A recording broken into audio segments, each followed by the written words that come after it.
대형 항공사 승무원이 불이 붙은 자신의 차량을 카페 주차장에 방치한 채 떠났다는 제보가 들어왔습니다. 해당 승무원은 비행 일정 때문에 어쩔 수 없었다는 태도로 일관하고 있다는 주장입니다.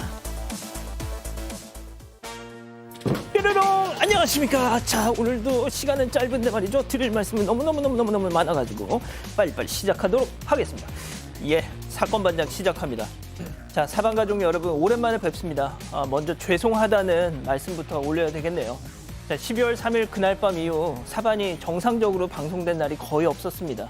이 홍수처럼 밀려오는 계엄, 이 탄핵 관련 뉴스 속에서도 잠시 좀 숨을 좀 돌리고 싶으셨을 텐데 그런 기대에 부응해드리지 못했습니다. 또 정치 얘기는 1도 않겠다는 원칙도 못 지켰습니다. 어떤 분들은 니들 다시는 안 본다 뭐 하시기도 하더라고요. 이해를 바라지만 그 점 역시 죄송하다는 말씀 드립니다. 자, 급한 속보가 전해지거나 할 땐 또 비슷한 상황이 반복될 수 있다는 점 미리 양해 말씀 올립니다.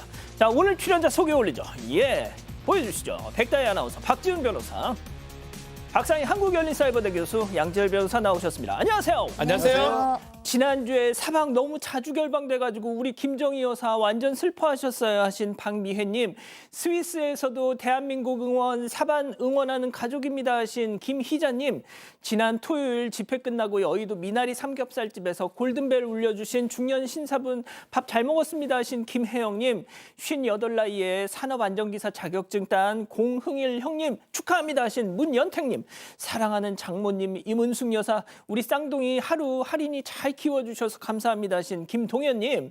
자, 사진 보여주시죠. 딸 유솔, 사위 강상우, 우리 예쁜 초록이 낳아줘서 고맙다 사랑해 하신 유정아님, 곽상문, 손남욱 부부님, 세인 할머니 강오키님, 양산의 박서연님, 윤성애님 모두 사랑합니다. 자, 재미는 물론 의리로 함께하는 아세 사반 뉴스 750, 대한민국과 전세계 동포 가족 여러분의 시선을 모아서 출발합니다.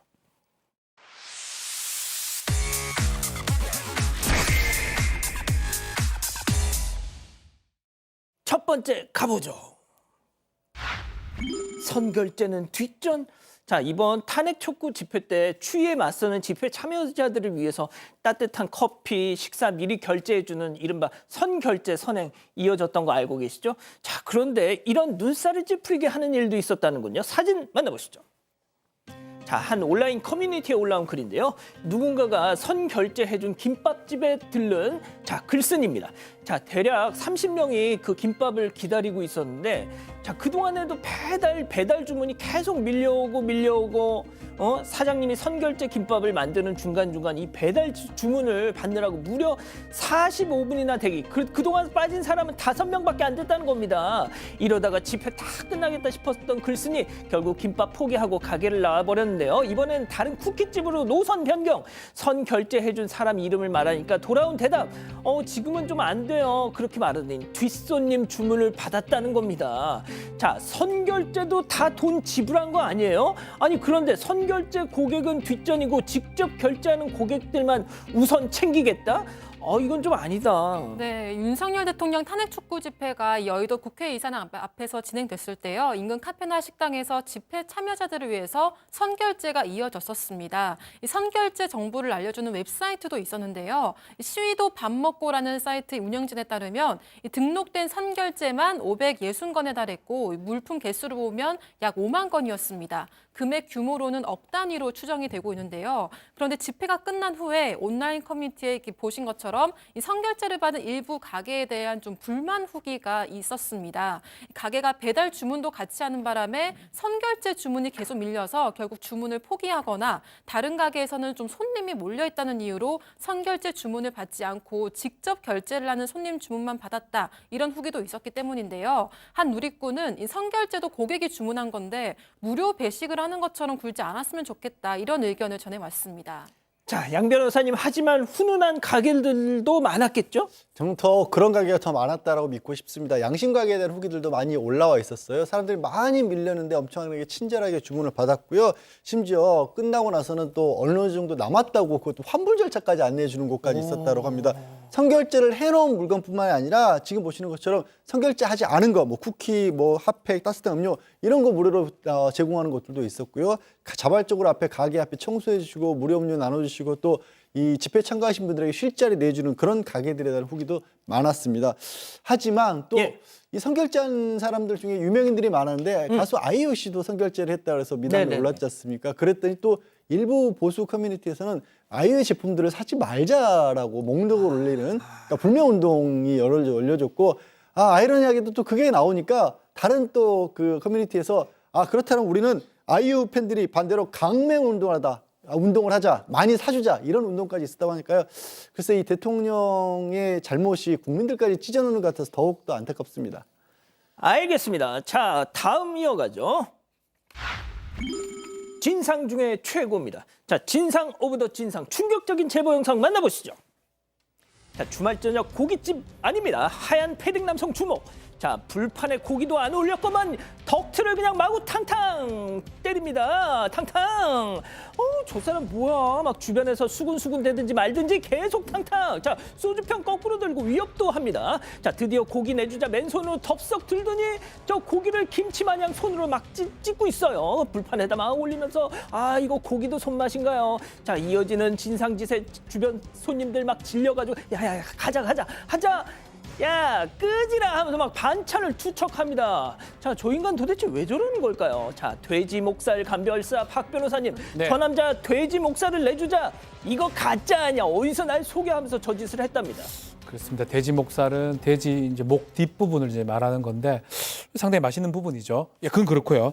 어제 오후 5시쯤에 있었던 일입니다. 어떤 곳에서 술을 마시고 여기 와가지고 행패를 부리는 그런 상황인데 만취된 상황에서 와서 목살 달라고 했는데 본인이 봤을 때 목살이 아니라고 생각이 들었는지 덕트를 치기도 하고 소란을 계속 부렸던 것 같습니다.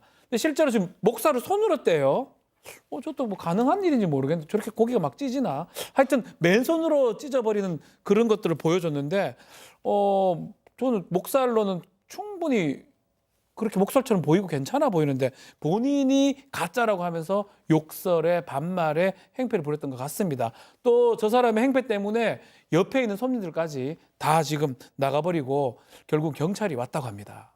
저 머리에까지 막 뭘 던졌는지 저 인간 저거 가만둬야 되겠습니까 저거? 그러게나 말입니다. 저 상황을 봤을 때 일단 업무방해로 보이긴 하는데 일단 사장님이 그 손님들한테 저 사람한테 물어봤다는 거예요. 저 손님들 세탁비라도 드려야 되는 거 아니냐고 했더니 못 준다. 뭐 손님 세탁비 받고 싶으면 민사소송하라 그래.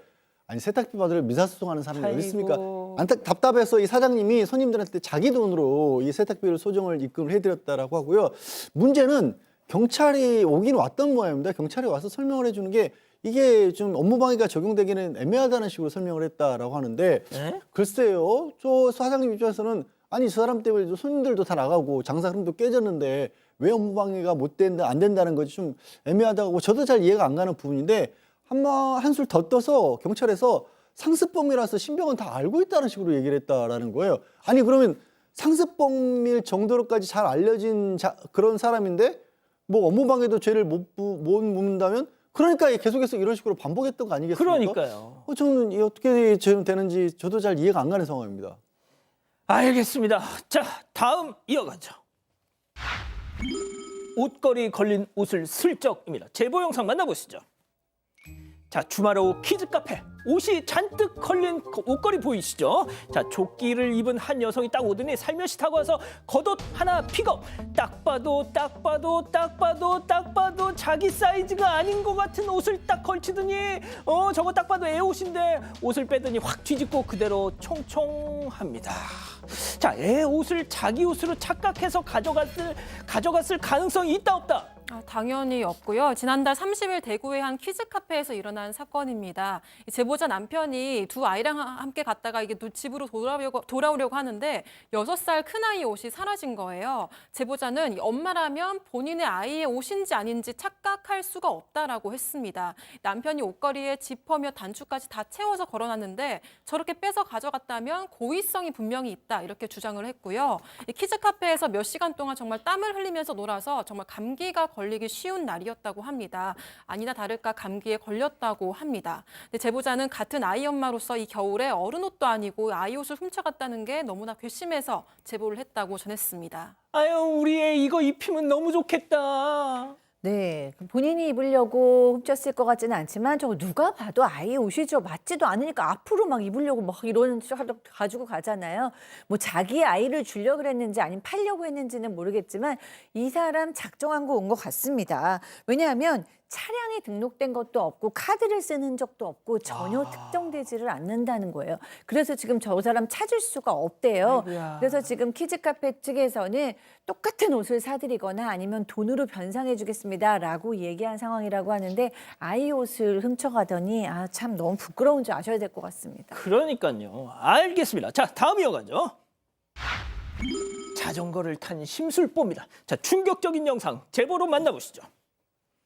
자, 길 지나가던 남성이 갑자기 방향을 휙 돌더니 가게 앞으로 옵니다. 조형물을 발로 휙 건드려. 자, 흔들흔들거리자 다시 툭 기어이 쓰러뜨리고 툭 쓰러뜨리고 맙니다. 그제야 만족했다는 듯 자전거를 다시 돌려서 사라져 버리고 마는데요. 자, 도대체 저 조형물이 뭐냐?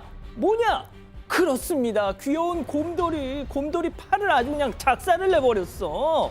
자, 눈사람 부수고 가는 인간들 그거야 눈사람이니까 100번 양보해서 그렇다 쳐. 이건 얘기가 다르잖아요. 네, 지금 이게 경남 김해시 한 돈가스 가게에서 벌어진 건데요. 근데 저 너무 귀엽잖아요. 저 인형 지금 한정판으로 판매되는 거라서 더 이상 구할 수도 없대요. 근데 지금 아까도 딱 떨어지면서 파손되는 거 보이는 것 같은데 지금 원래는 한쪽 팔에 선물 상자를 이렇게 안고 있는 형태인데 지금 이 부분이 파손됐고요. 얼굴 부분도 흠집이 갔다고 합니다. 지금 이 주인께서 좀 속상하신데 뭐 다행히 붕대도 팔 부분에는 붕대를 두르고 다친 부분에는 반창고를 붙이고 이래서 다시 세워놓으셨다고는 하는데요. 그래도 너무 속상하고 제가 봤을 때는 그냥 화풀이한 것 같고 자기 기분을 위해서 이유 없이 저런 행동을 한 것 같은데 정말 이 주인 되시는 분은 속상하셨던 것 같습니다. 박 변호사님, 예. 이 제보자께서 이 곰돌이 박지훈 변호사님 닮았다고. 제가 지금 보면서 지금 기분이 좀 언짢거든요. 저를 때리는 느낌이 들기도 하고. 곰돌이한테 뭐 불만이 있습니까? 가다가 뒤로 백에서 새로 곰돌이 때리고 가버리는 모습이거든요. 절대 이해가 안 되고. 야, 이것도 좀 계속 얘기를 하지만 고의로 지금 손괴한 거거든요. 처벌도 가능한 거니까. 닮았어. 옷 색깔도. 옷도 비슷비슷하네요. 속상합니다. 왜 때립니까? 저가 아닙니다. 하여튼 어쨌든 간에 이것도 범죄에 해당할 수 있고 계속 말씀드리지만 얼굴이 공개된다면 저 하겠습니까? 못합니다. 그러니까요. 아유, 진짜. 좋습니다. 예, 마지막 사연으로 가볼게요. 오랜만에 친구를 만났는데 점점점. 자, 집단 지성의 판단을 받아보고 싶으시다면서 제보해 주신 사연 함께 들어보시죠. 안녕하세요. 친구의 말에 너무 큰 상처를 받은 30대 여성입니다. 저는 올해 초 10년 동안 다녔던 회사에서 쫓겨나다시피 그만두게 됐어요. 그 후로 지금까지 무직인 상태로 지내고 있습니다. 그런데 얼마 전 오랜만에 친한 친구를 만났는데요. 친구는 자기가 뭐 회사에서 이런저런 인정을 받고 있고 내년에 남자친구랑 결혼할 예정이고 이런 자랑을 막 하더라고요. 배려가 없다는 생각이 들었지만 축하해줬습니다. 그런데 대뜸 요즘 뭐하고 지내? 취직할 자리는 알아보고 있는 거야? 이러면서 다그치듯이 얘기를 하는 거예요. 급기야 그렇게 하는 거 없이 시간 보내면 또 우울증 걸린다? 100%야 이렇게 얘기를 했습니다. 이 말을 듣고 저는 너무 큰 충격을 받았어요. 사실 제가 우울과 무기력증이 있어서 작년까지 정신과 상담도 받고 약까지 처방받아서 먹었거든요. 다행히 올해부터는 상태가 나아져서 더 이상 치료를 받지는 않았습니다. 하지만 언제 재발할지 모른다는 불안감이 늘 있었죠. 그런데 친구는 그걸 알고 있으면서도 제 앞에서 서슴없이 이 우울증이라는 단어를 꺼내는 거예요. 그게 저를 생각해서 일부러 자극하기 위한 거였든 아니면 그냥 눈치가 없는 거였든 저에게는 너무나 큰 상처였습니다.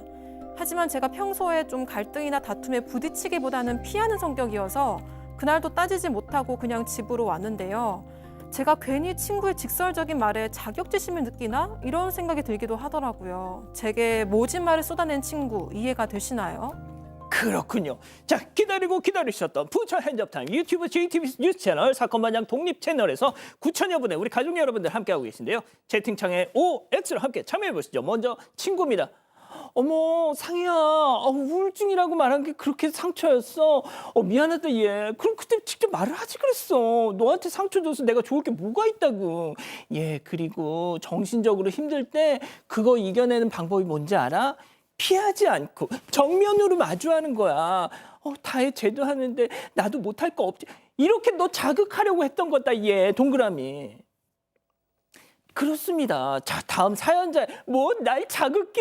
정면으로 마주하라고? 야, 백다혜, 내가 우울증 때문에 병원 다녔던 거 너 알면서 얼마나 고생하는지 알면서 그딴 소리가 나와?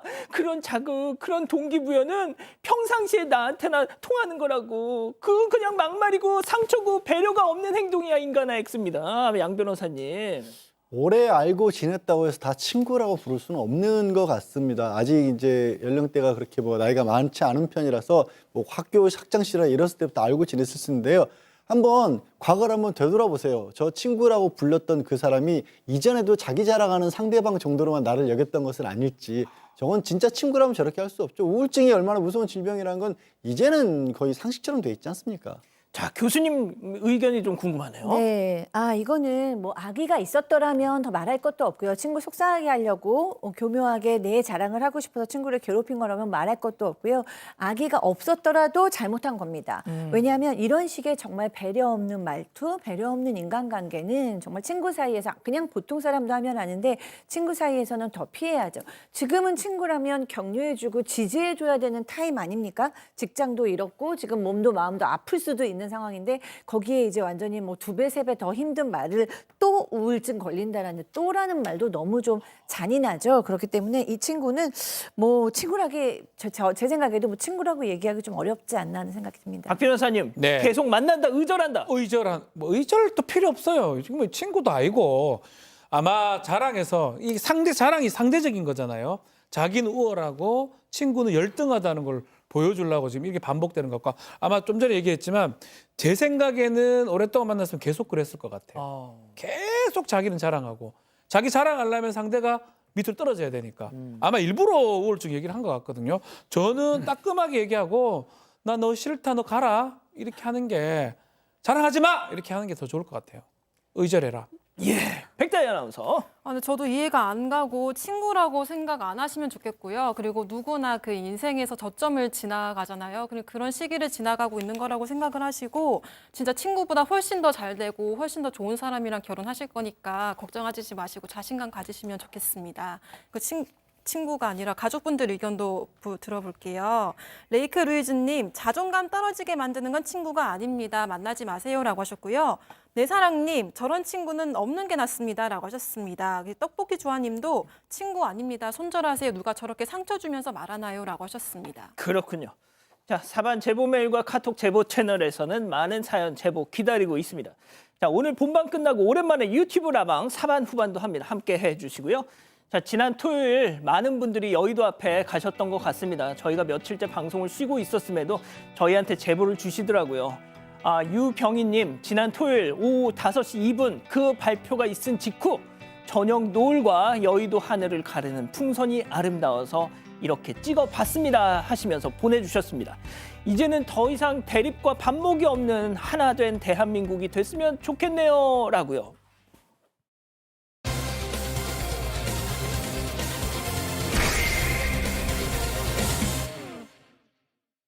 사람들이 가던 길을 멈추고 한 곳을 바라봅니다. 그곳에서 연기가 피어 오르더니 이내 시뻘건 불길이 타오르는데요. 사람들은 급히 소화기를 가져와서 불을 끄려고 시도합니다. 하지만 불길은 쉽게 잡히지 않고 결국 소방차까지 도착합니다. 서울 한복판에서 사람들을 철렁하게 만든 이 화재. 도대체 어떻게 된 일일까요? 자, 서울 번화가 한복판에 주차된 차에서 불이 났는데 정작 차주가 화재 당일부터 지금까지 정말 코빼기도 비치지 않는다는 제보가 왔습니다. 자, 박 교수님. 네, 서울 송파구의 속리단길이라고 불리우는 번화가입니다. 1층에서 포르쉐에서 갑자기 불이 나기 시작했어요. 그래서 이렇게 뭐 그 동네에 1층에 카페에 있는 분들하고 그 주변에 있던 분들 지나가던 사람들이 소화기를 뿌려서 그 차를 끄려고 했는데요. 불이 꺼지지를 않는 겁니다. 그래서 결국에는 소방차를 불러서 5분 안에 왔어요. 그래서 소방차가 현장에서 화재를 진압했는데요. 문제는 2층 식당에서 식사를 하시던 분들이 이제 막 연기도 나고 그러잖아요. 그러니까 식사를 중단할 수밖에 없었습니다. 그래서 2층 식단은 그날은 물론이고 그 후로도 2, 3일 정도 영업을 할 수가 없었고 식재료, 뭐 식기 등 다 피해를 입었어요. 그래서 피해 금액이 한 700만 원 정도로 추정이 되고요. 그다음에 건물 주차장 또 건물 지하에도 공사가 필요하다고 합니다. 그래서 여러 사람들이 지금 피해를 입은 상황입니다. 자, 시민들 덕분에 불길이 크게 번지지 않았고 인명 피해도 없었습니다. 자, 그런데 이 화재를 진압하는 내내 불이 난 그 차의 주인, 운전자 안 보였어. 아니, 저 비싼 차가 불이 났는데? 자, 체크포인트 짚어보죠. 난 몰라. 자, 당사자가 모르면 도대체 누가 할까요? 피해 건물 주인인 이 제보자. 직접 얘기 들어보시죠. 한 30분 정도 계속 시동을 껐다 이렇게 하더라고요. 그러니까 이제 아무래도 이제 그 차의 이제 엔진 쪽에 무리가 갔겠죠. 그래갖고 이제 앞에 카페에서 이제 물을 한 0.5리터를 갖고 와서 이제 본네트를 열고서 그 차 어디에다 뭐 냉각수에 본 건지 엔진에 본 건지 이제 나중에 이제 연기가 이렇게 흘러나와요. 본네트 이제 주차장에서 연기가 흘러나오는데 사진을 두 카트 본인이 찍어요. 앞에서요. 그리고 택시 타고 그냥 가버렸어요. 저러고 가버리면 어떡해. 네, 그러니까 CCTV를 보면 여성 운전자는 한 40분 전에 도착을 했습니다. 불이 나기 전에 약 40분 전에 도착을 했는데 여기서 주차를 했는데 이 운전자는 승무원 복장 차림이었다고 합니다. 근처 건물에 볼 일이 있는지 서성이다가 다시 차에 탔다고 하는데요. 그런데 시동이 안 걸리는지 뭐 한참을 시동을 껐다가 켰다가 반복을 했다고 합니다. 그러고는 이 문제가 있는 듯이 좀 차량 보닛을 열고 통화를 하기도 했는데요. 그리고는 앞 건물 카페에서 물을 담아와서 차량에 붓는 모습도 포착이 됐습니다. 그래도 해결이 안 됐는지 계속 어딘가와 통화를 하면서 차에서 캐리어 등 이 짐을 내린 후에 차를 놓고 그냥 떠나버렸습니다. 그러다가 몇 분 뒤에 이제 여성은 다시 주차장으로 돌아와서 차에서 음료를 꺼내고 차량을 유심히 보는데요. 보닛에서 연기가 나오기 시작을 한 겁니다. 여성은 연기가 나는 차를 카메라로 촬영하기도 했는데요. 그런데 촬영하고 나서 차로 있던 그 택시를 타고 현장을 그대로 달아놨습니다. 떠나버린 건데 그렇게 여성이 택시를 타고 가자마자 차에서 불길이 타오르기 시작한 겁니다.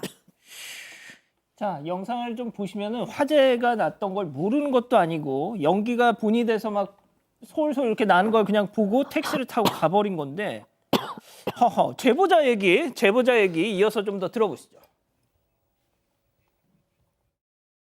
운전자가 그 스튜어디스예요.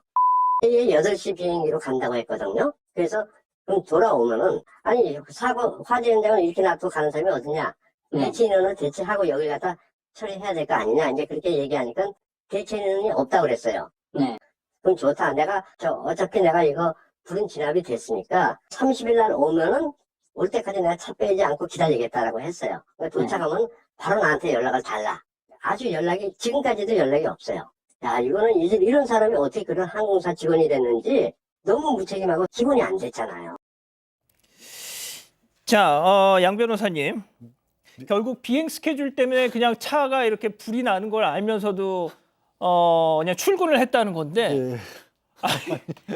아니 인천 청라 그 아파트 지하 주차장 그거 그런 거 생각하면 저렇게 가버리면 어떡해. 아니 인천 청라 주차장은 차주가 불이 나는 걸 몰랐잖아요. 근데 지금은 불이 날 걸 알고 있는 상황이었잖아요. 그렇죠. 너무 황당한 상황인데 이 제보자분에 따르면 저렇게 화재가 나고 난 다음에 저 현장에서 어떤 남성이 견차를 불러서 저걸 가져가려고 했다라는 거예요. 그래서 제보자분이 아니 차주냐 이거 당신 왜 움직이냐 그러니까 차량 점유자라는 말을 했다라고 합니다.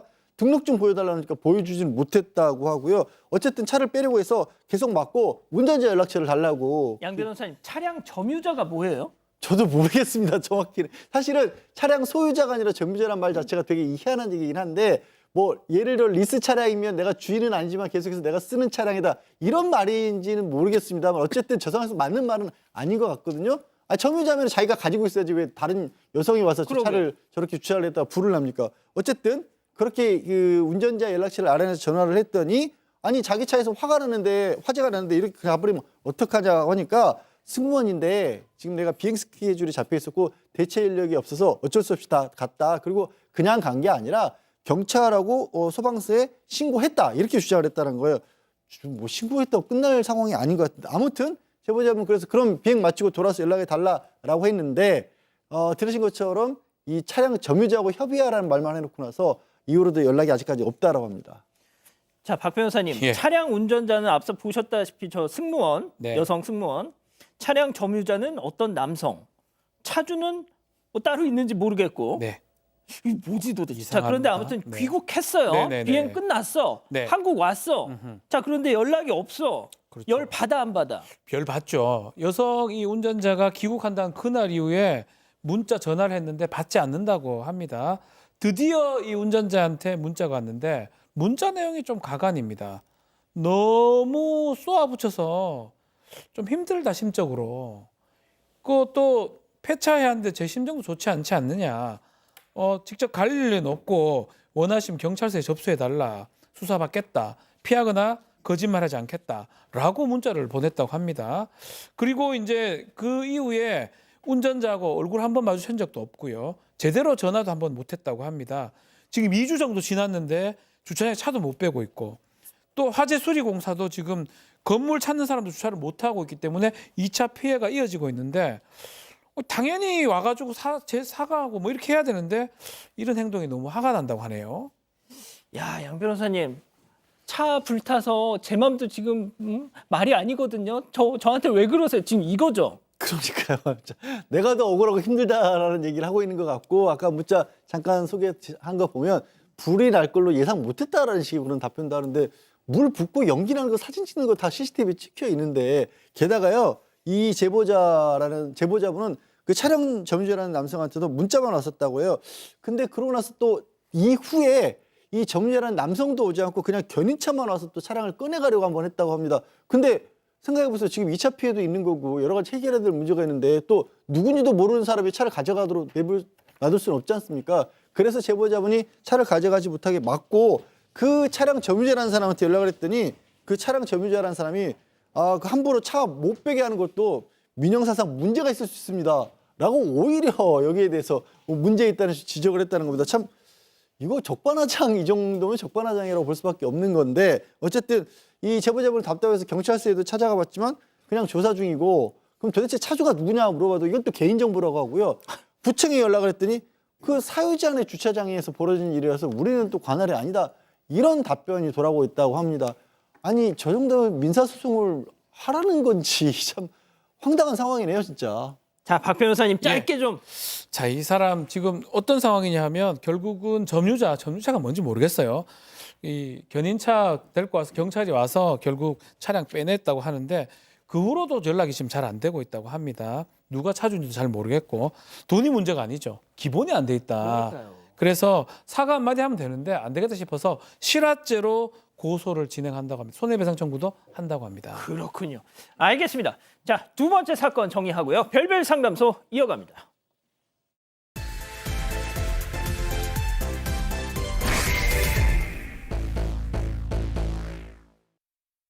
깊은 밤 한 모텔 앞 여성과 고령의 남성이 실랑이를 벌입니다.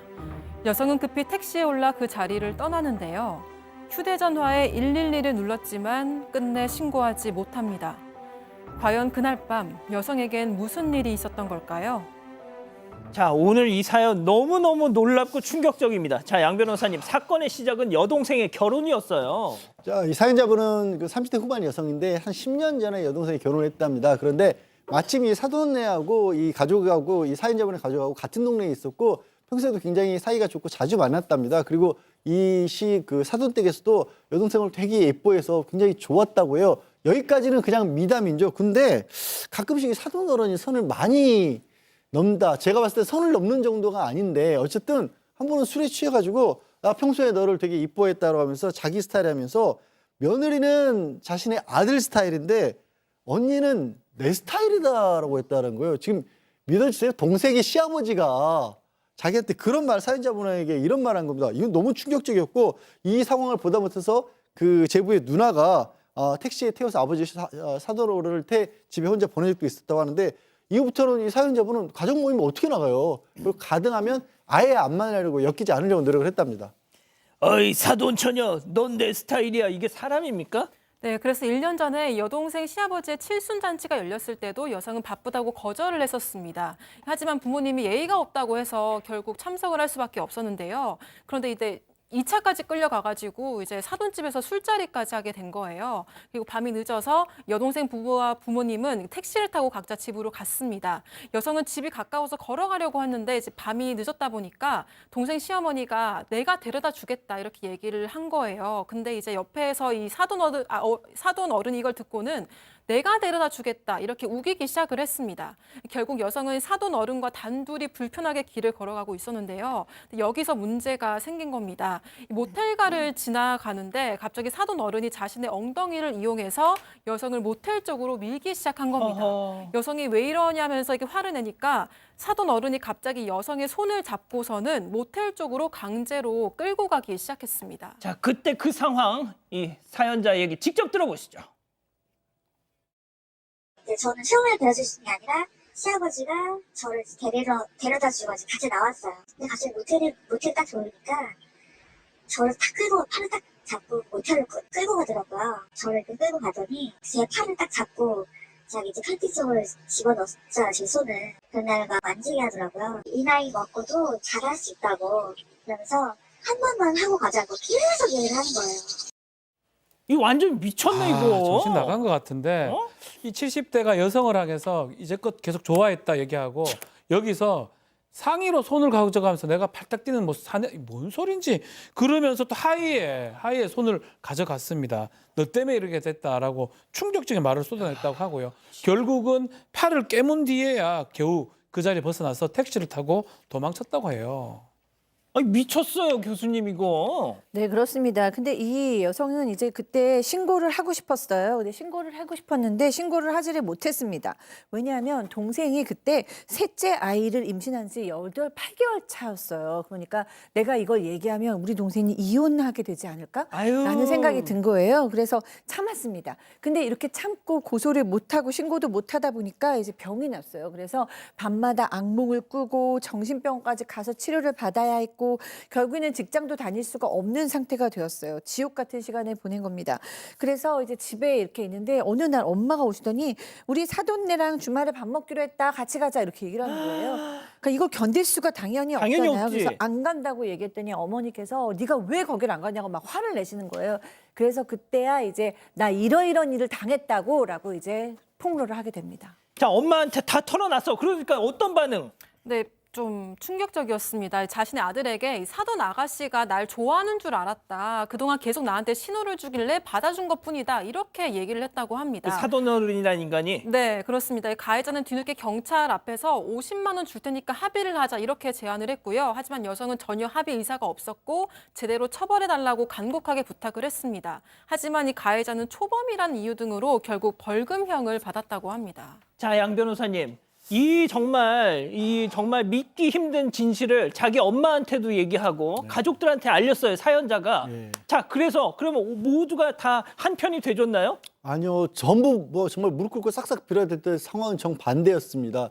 저러고 나서도 누구도 사돈 측에서 사과받은 한 번 없었다고 하고요.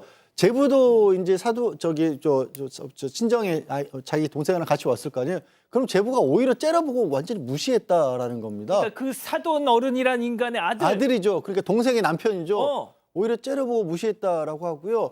그리고 이제 와서는 저 동생도 사실은 여동생도 자기 언니잖아요. 미안하다고 해야 될 텐데 사과 한마디도 없었다라고 하는 겁니다.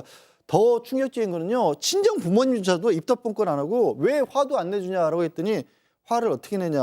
왜 네 동생 이혼하게 만들 일이냐. 이렇게 친정 부모님도 나오셔가지고 친정도 아니네요. 이 결혼 안 하셨으니까 부모님이. 그렇죠. 그래서 결국에는 이 부모님하고도 지금 아예 연락을 끊고 그냥 가족들과 떨어져서 지내는 그런 상황이라고 합니다.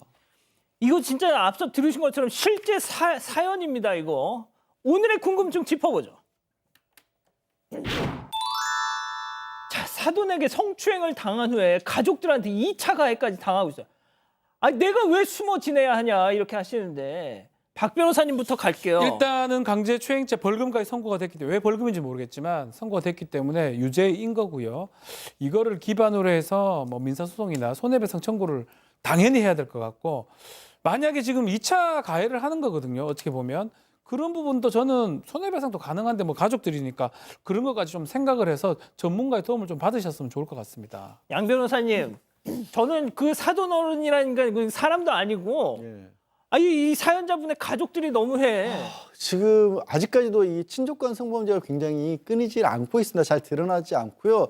그리고 사실 이런 일이 끊이지 않는 이유 중에 정말 옛날식 사고방식을 유지하시는 분들이 계세요. 여러분 술 먹고 실수할 수도 있는 거지. 그리고 실제는 뭐 더 중요한 게 뭐 아직까지 남아있는 가족이라든지 아니요. 지금 피해자분이 너무나 힘든 상황이거든요. 혹시라도 가족분들이 이 상황을 보신다라면 이게 알려지고 그러면 가족들도 정상적으로 오히려 삶을 유지하기 힘들어요. 지금이라도 사과하고 피해자 쪽에 도움을 주는 쪽으로 좀 마음들을 바꾸셔야 합니다. 자, 교수님. 네. 너 그러다 네 동생 이혼하면 어쩔라 그래.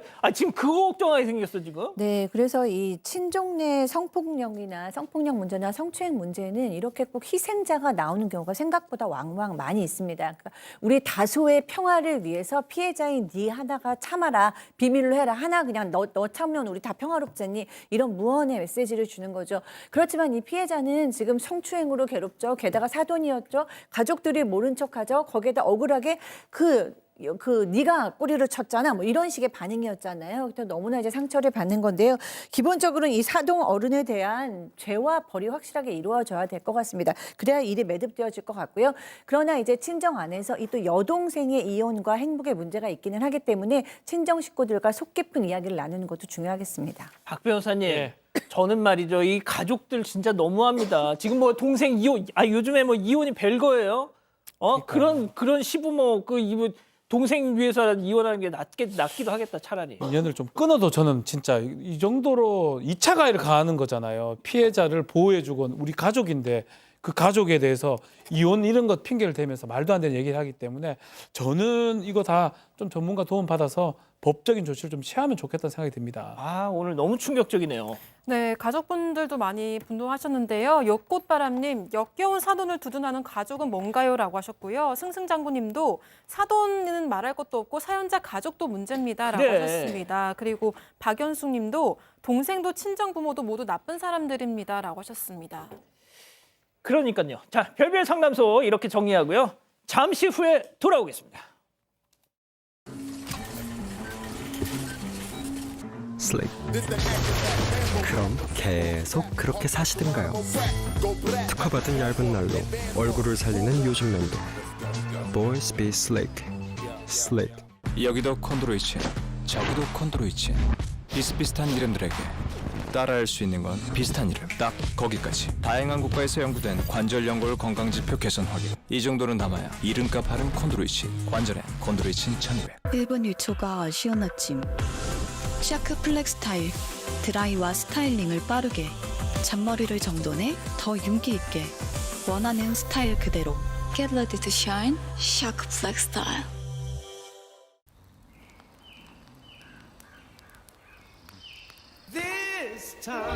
나의 금융 플랜에 맞춰 좋은 차를 바로 찾으니까. 계획 있는 삶, 여유 있는 삶. KB 차차차. 자, 사랑하는 사건 반장 가족 여러분, 곧바로 아주 오랜만에 유튜브 라방 사반 후반 시작합니다. 함께해 주시고요. 저희는 내일도 사반 750 저녁 7시 50분에 다시 옵니다. 안녕히 계십시오.